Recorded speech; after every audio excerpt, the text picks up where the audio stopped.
નમસ્કાર દોસ્તો, આપ સૌનું હાર્દિક સ્વાગત છે આજના વિડીયોમાં. આજના વિડીયોમાં આપણે વાત કરવાના છે ઇતિહાસની. હવે જે ઇતિહાસની અંદર આપણને આદિમાનવથી લઈને આપણા લોકતંત્ર સુધીની વિકાસ યાત્રા, આપણા પોતાના દેશ ભારતની, આપણે આખા વિશ્વની વાત નથી કરવાની, એના વિશે મેં એક ટાઈમલાઈન તૈયાર કરી છે. ટાઈમલાઈનનો પરિચય આજે આપણે મેળવીશું. એ ટાઈમલાઈન તમને કામ લાગશે. કયો સમય ક્યારે આવ્યો, કોના પછી કયો સમય શરૂ થયો, એ યાદ રાખવા માટે. વધુ સમય ન વેડફતા આપણે પોઈન્ટ ઉપર જઈએ. તો આપણે મિત્રો જાણીએ છીએ કે માનવામાં આવે છે કે માણસનો વિકાસ થવા પહેલા, એટલે કે મનુષ્ય આગળ વધ્યો તે પહેલા, મનુષ્યની બુદ્ધિ વિકાસ પામી તે પહેલા આપણે આદિમાનવ હતા. જો આપણે વૈજ્ઞાનિક થિયરીને માન આપીને ચાલીએ, વૈજ્ઞાનિક થિયરીને માનીને ચાલીએ, ડાર્વિનના સિદ્ધાંતને માનીએ, તો પછી આપણે આદિમાનવની થિયરીને પણ માનીએ છીએ. અને આદિમાનવની થિયરીને માનીએ તો સૌથી પહેલો જે આપણો સમયગાળો હતો એ હતો આદિમાનવ. એટલે કે આપણે સૌ કોઈ જેટલા પણ મનુષ્ય પૃથ્વી ઉપર છે બધા જ આદિમાનવમાંથી મનુષ્ય થયા છે એવું આપણે માનીએ છીએ. તો મિત્રો આપણે જાણીએ જ છીએ કે આદિમાનવનો સમય હતો ત્યારે વ્યક્તિ પોતાની બુદ્ધિનો ઉપયોગ કરી શકતો ન હતો, અથવા તો એને પોતાની બુદ્ધિ વિશેનું જ્ઞાન ન હતું. ધીરે ધીરે એને વિકાસ કર્યો, પણ કઈ રીતે કર્યો એ આપણે જાણીએ. તો આપણને છઠ્ઠા ધોરણના પુસ્તકમાં જાણવા મળે છે કે ભાઈ આદિમાનવનું જે જીવન હતું એ ભટકતું જીવન હતું. હવે ભટકતું જીવન કોને કહી શકાય? તો ભટકતું જીવન એટલે આજે આપણે જે જનાવરોને ફરતા જોઈએ છીએ, આમ તેમ ભટકતા, ખોરાકની શોધમાં, પાણીની શોધમાં, વિસામાની શોધમાં, એવી જ રીતે મનુષ્ય પણ જ્યારે સામાજિક પ્રાણી ન હતો ત્યારે શું કરતો હતો? ભટકતું જીવન જીવતો હતો. એને જ્યાં ખોરાક મળે ત્યાં રહેતો હતો, જ્યાં પાણી મળે ત્યાં રહેતો હતો, જ્યાં વિસામો મળે ત્યાં રહેતો હતો. તો આવી રીતે મનુષ્ય પણ ભટકતું જીવન જીવતો હતો. પરંતુ થયું શું? તો ધીરે ધીરે આકસ્મિક રીતે આદિમાનવે અગ્નિની શોધ કરી. અને માનવામાં આવે છે કે 11,000 જેટલા વર્ષો પહેલા આપણે ત્યાં અગ્નિની શોધ થઈ ગઈ હતી. બરાબર? તો આ અગ્નિની જે શોધ છે એના લીધે માનવનું જીવન પરિવર્તન પામ્યું. પરિવર્તન શું આવ્યું? તો પહેલા મનુષ્ય કાચું માંસ ખાતો હતો. કાચું માંસ એટલે શિકાર કરતો અને કાચું માંસ જ ખાઈ લેતો, કારણ કે અગ્નિની શોધ જ ન થઈ હતી તો એ શેકીને કે બાફીને ખાઈ ન શકતો હતો. તો ભાઈ તે કરતો થયો. અગ્નિની શોધના કારણે બીજા હિંસક પશુઓથી પોતાના જીવને બચાવતો થયો. અગ્નિની શોધથી એ ઠંડીની સામે પોતાનું રક્ષણ કરતો થયો. ત્યાર પછી આપણે એક અગત્યની શોધ કરી, ચક્રની શોધ. આજે આપણે જોઈએ તો નાનામાં નાના પાયાના ધંધાથી લઈને મોટામાં મોટી ફેક્ટરીઓ સુધી ચક્ર વગરના યંત્રો જોવા નથી મળતા. જો ચક્ર નહીં તો યંત્ર નહીં. તો આજે આદિમાનવોને આપણે થેન્ક યુ કહેવું પડે, કારણ કે જો આપણે ચક્રની શોધ ન કરી હોત તો આજે આપણે આટલા મોટા મોટા યંત્રો કેવી રીતે ફેરવી શક્યા હોત, ચલાવી શક્યા હોત? તો ચક્રની શોધ થઈ. ત્યાર પછી પાછું પરિવર્તન આવ્યું. ધીરે ધીરે એણે ખેતીની શોધ કરી. હવે પ્રશ્ન એ ઊભો થાય કે આદિમાનવને ખેતીનો ખ્યાલ આવ્યો કઈ રીતે? ખેતીનો ખ્યાલ આદિમાનવને નથી આવ્યો. આદિમાનવને મળ્યા કેટલાક બિયારણ, કેટલાક વનસ્પતિઓ, એને ઓળખતો થયો, એને ખાતો હતો. ત્યાર પછી એને એનું રોપણ કરવાનું શરૂ કર્યું, ખેતી કરવાનું શરૂ કર્યું, અને ખેતી કરતા કરતા એનું જીવન જે ભટકતું હતું એ કેવું થઈ ગયું? સ્થાયી જીવન. સ્થાયી જીવન એટલે પછી મનુષ્યએ ભટકવાનું બંધ કરી દીધું, એક જગ્યાએ રહીને જીવતો થયો. કારણ કે ખેતરની અંદર જે પાક કર્યો હોય એ પાક કઈ 2 દિવસમાં તો થઈ નથી જવાનો. કમસે કમ એને 2 મહિના 3 મહિના એનું ધ્યાન રાખવું પડશે. એટલા માટે એને જે તે જગ્યાએ સ્થાયી થવું પડ્યું કે પોતાનો પાક નાશ ન પામે, કોઈ બીજો વ્યક્તિ આવીને એના પર કબજો ન કરી લે, બીજા પ્રાણીઓ પાકને નુકસાન ન કરે. એટલા માટે એને ખેતીના કારણે સ્થાયી થવું પડ્યું. તો જ્યારે આપણને પૂછવામાં આવે કે મનુષ્ય સ્થાયી જીવન જીવતો કે શા માટે થયો, તો એનો સિમ્પલ જવાબ છે ખેતીને લીધે. ખેતીના કારણે મનુષ્ય સ્થાયી જીવન જીવતો થયો. ઓકે, આગળ ચાલીએ. આગળનો ટોપિક છે પશુપાલન.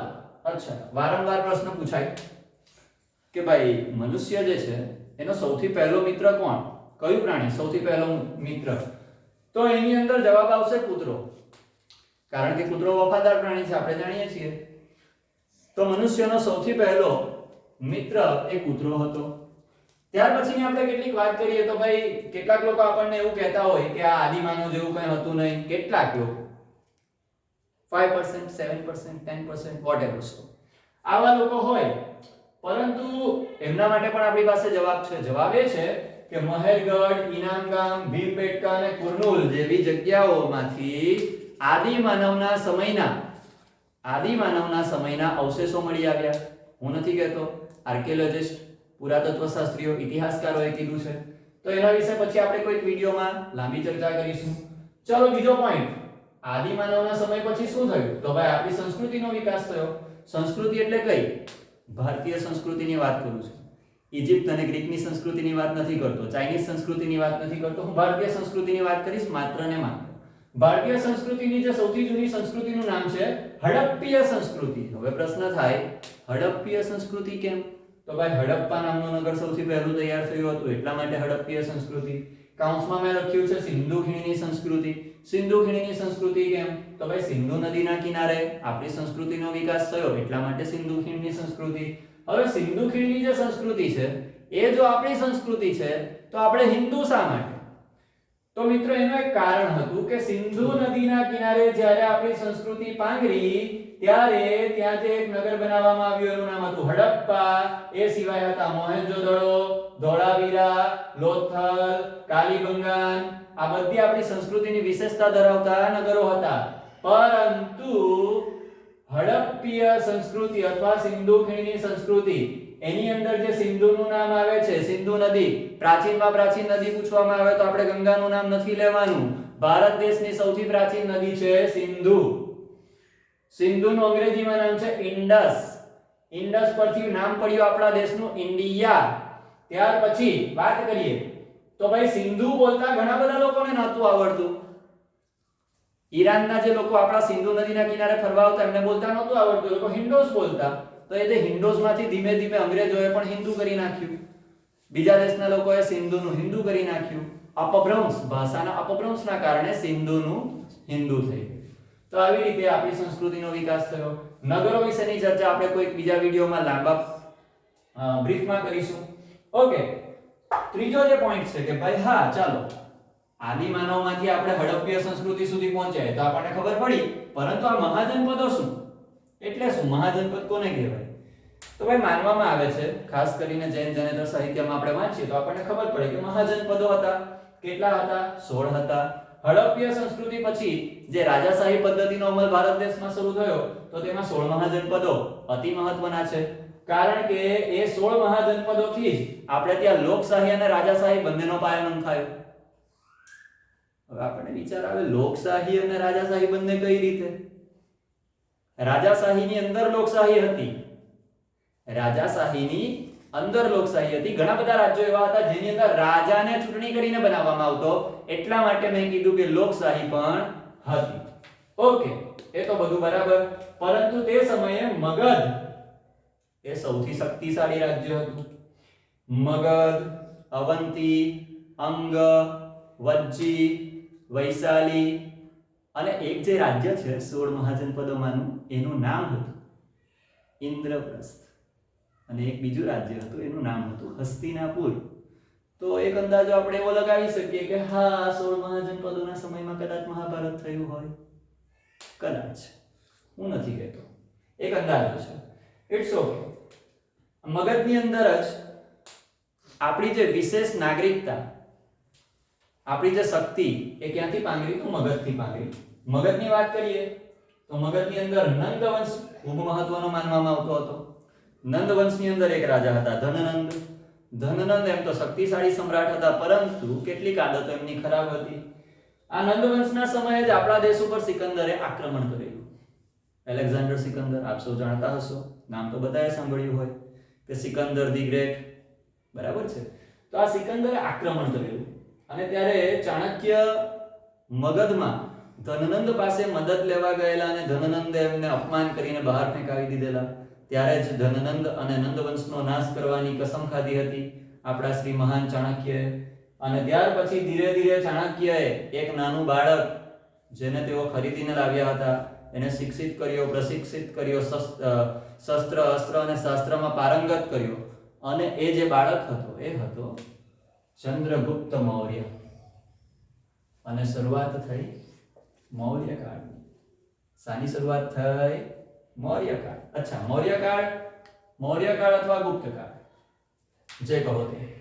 પરંતુ એમાં બે રાજા અતિ મહત્વના માનવામાં આવે છે, ચંદ્રગુપ્ત મૌર્ય અને બીજા રાજા છે સમ્રાટ અશોક.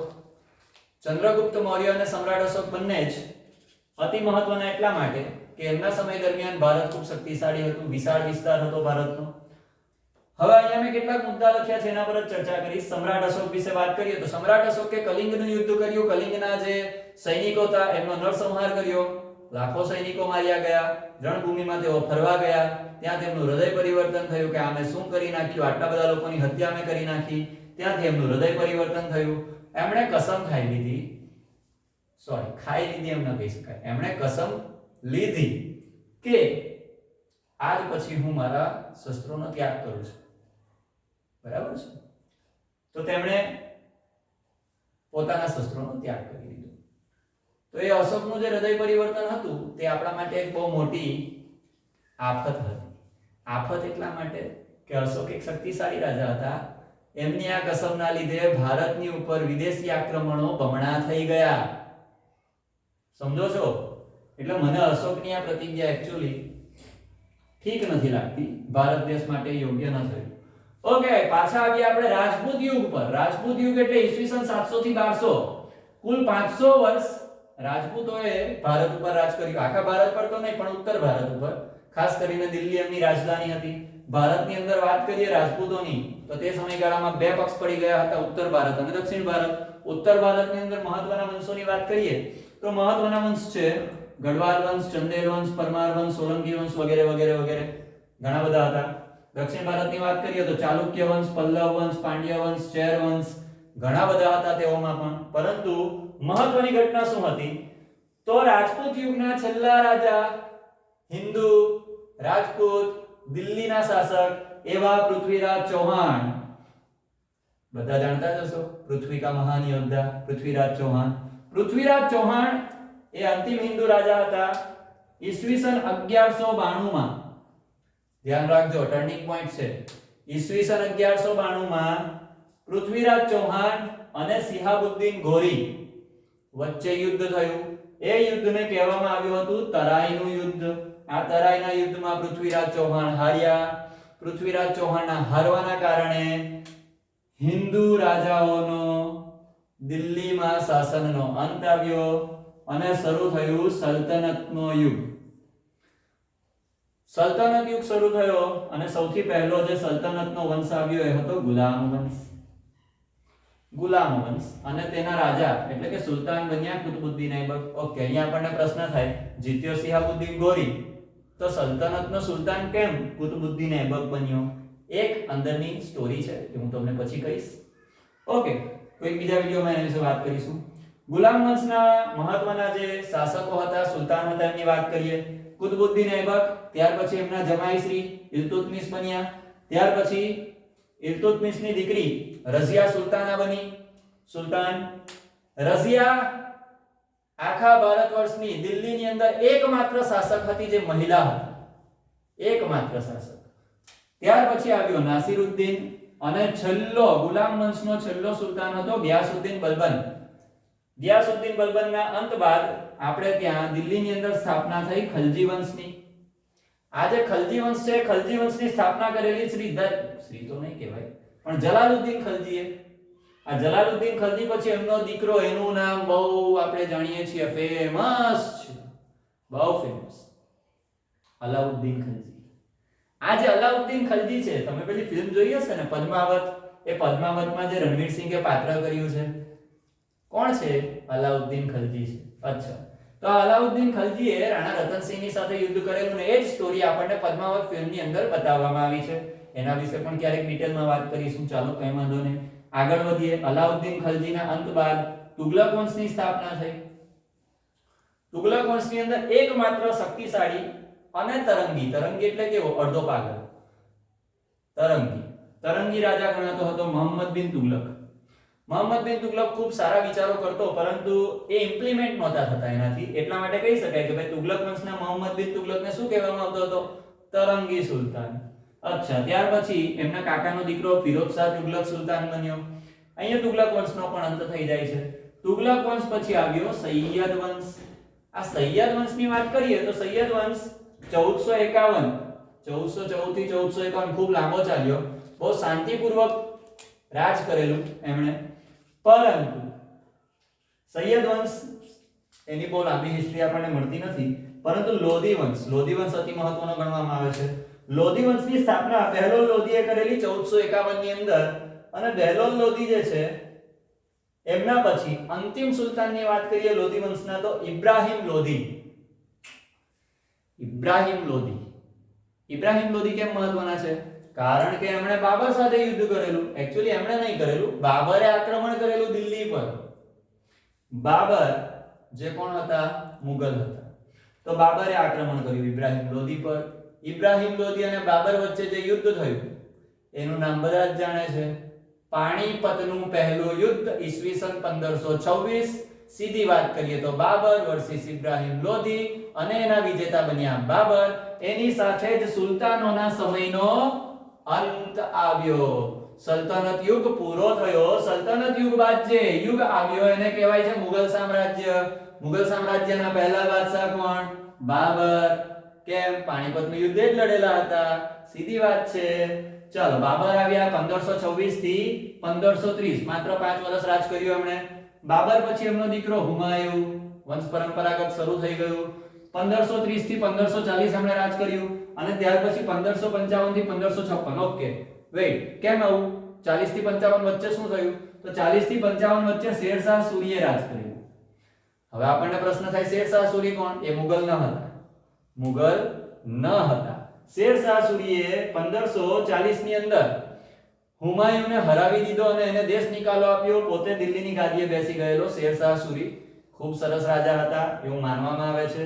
એમના વિશે પણ ક્યારેક ડિટેલમાં વાત કરીશું. 1540 થી 1545 શેરશાહ સૂરીએ રાજ કર્યું. ફરી પાછો હુમાયુ આવ્યો 1556 માં હુમાયુનું મૃત્યુ થઈ ગયું.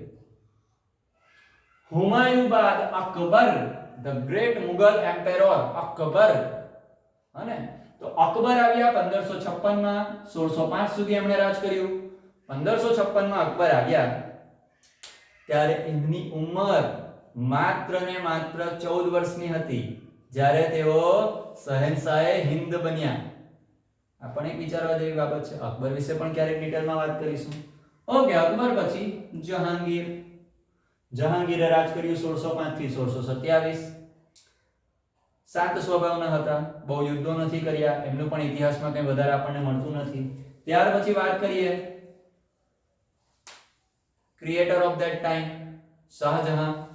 આપણે બધા જાણીએ છીએ, હા, ધ ગ્રેટ તાજમહલ કોણે બાંધેલો? શાહજહાંએ. રેડ ફોર્ટ કોણે બાંધેલો? શાહજહાંએ. હા, તો શાહજહાં એક મેકર હતા. એમને આવી બધી ઇમારતો બાંધવાનો ઘણો શોખ હતો. તો શાહજહાંએ રૂલ કર્યું 1627 થી 1658. ત્યાર પછી વાત કરીએ ઔરંગઝેબ, સૌથી ક્રૂઅલ રાજા, ક્રૂર એવું માનવામાં આવે, અને મારા વાંચવામાં પણ એવું જ આવ્યું છે. ક્યારેક એના વિશે પણ વાત કરીશું. ઔરંગઝેબના સૌથી વધારે યુદ્ધો થયેલા મરાઠા સામ્રાજ્યની સાથે.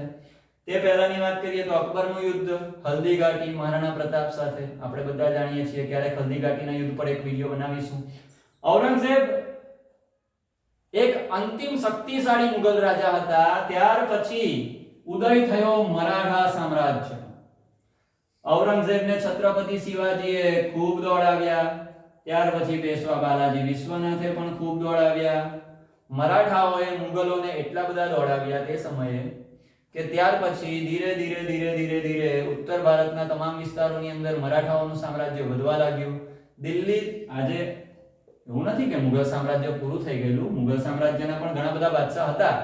શાહ આલમ દ્વિતીય, બહાદુર શાહ જફર ઘણા આવ્યા, પરંતુ એમનું શાસન દિલ્હી પૂરતું સીમિત થઈ ગયું, આખા ભારત માટે ન હતું, અને મરાઠા સામ્રાજ્ય ઉપર જવા લાગ્યું. ચાલો આગળ વાત કરીએ તો મરાઠા સામ્રાજ્યમાં કેટલાક મહત્વના નામ: છત્રપતિ શિવાજી, પેશવા બાલાજી વિશ્વનાથ, સાહુજી સંભાજી, પેશવા બાજીરાવ, પેશવા બાલાજી બાજીરાવ, ઘણા બધા છે. એ સિવાય પણ તાનાજી કહેશે, કેટલાક લોકો કહેશે કે ભાઈ તાનાજી પણ હતા. યસ, હતા, પણ તાનાજી એક સિપે સલાર હતા છત્રપતિ શિવાજીના, જેમના ઉપર ફિલ્મ બની છે. ઓકે, તો ભાઈ આ મરાઠા સામ્રાજ્ય વીક પડ્યું, એની અસર શું થઈ? મરાઠા સામ્રાજ્યના વીક થવાને કારણે બ્રિટિશ સામ્રાજ્યનો ઉદય ભારતમાં ખૂબ ઝડપથી થવા લાગ્યો. એમ તો ઈસવીસન 1600 થી જ આપણે ત્યાં પોર્ટુગીઝો, અંગ્રેજો, ડચ, ડેનિશ ઘણી બધી પ્રજા આવી ગઈ હતી, પરંતુ સામ્રાજ્ય માત્ર બ્રિટિશરોનું થયું. બ્રિટિશ સામ્રાજ્ય ઈસ્ટ ઇન્ડિયા કંપનીની સ્થાપના તો ઈસવીસન 1600 માં થઈ ગયેલી. એમનું પહેલું જહાજ પણ આવી ગયેલું. 1613 માં સુરતની અંદર વેપારી કોઠી સ્થાપી દીધેલી. ઓકે, તો બ્રિટિશ ઈસ્ટ ઇન્ડિયાનું સામ્રાજ્ય ક્યાંથી શરૂ થયું? તો 1757 માં થયેલા પ્લાસીના યુદ્ધથી બંગાળની સત્તા મળી એમને. બક્સરનું યુદ્ધ કર્યું 1764 ની અંદર. 1757 માં સિરાજુદ્દૌલા સાથે પ્લાસીનું યુદ્ધ, 1764 માં બક્સરનું યુદ્ધ, મીર કાસિમ, અવધના નવાબ અને દિલ્હીના મુગલ બાદશાહ શાહ આલમ, આ ત્રણે મળીને આક્રમણ કરેલું અંગ્રેજો પર, છતાંય હારી ગયા. તો બક્સરનું યુદ્ધ. ત્યાર પછી 1857 માં જે આપણી હાર થઈ, જેને આપણે 1857 નો સ્વાતંત્ર્ય સંગ્રામ કહીએ છીએ, એમાં જે આપણી હાર થઈ તે આપણી સૌથી મોટી હાર હતી. ત્યારે જ બ્રિટિશ સામ્રાજ્ય ખરી વાત કરીએ તો શરૂ થયું. 1858 થી 1947 ટોટલી બ્રિટિશરોએ આપણા પર રાજ કર્યું છે. તો ધીમે ધીમે અંગ્રેજ સત્તાનો અંત આવ્યો અને 1947 માં ભારતને આઝાદી મળી. 15મી ઓગસ્ટ 1947 ભારતની આઝાદીનો દિવસ, આપણી આઝાદીનો દિવસ. અને તેની સાથે જ જો વાત કરીએ તો 26 જાન્યુઆરી 1950 ભારતનું બંધારણ અમલમાં આવ્યું અને ભારત લોકતંત્ર બન્યું.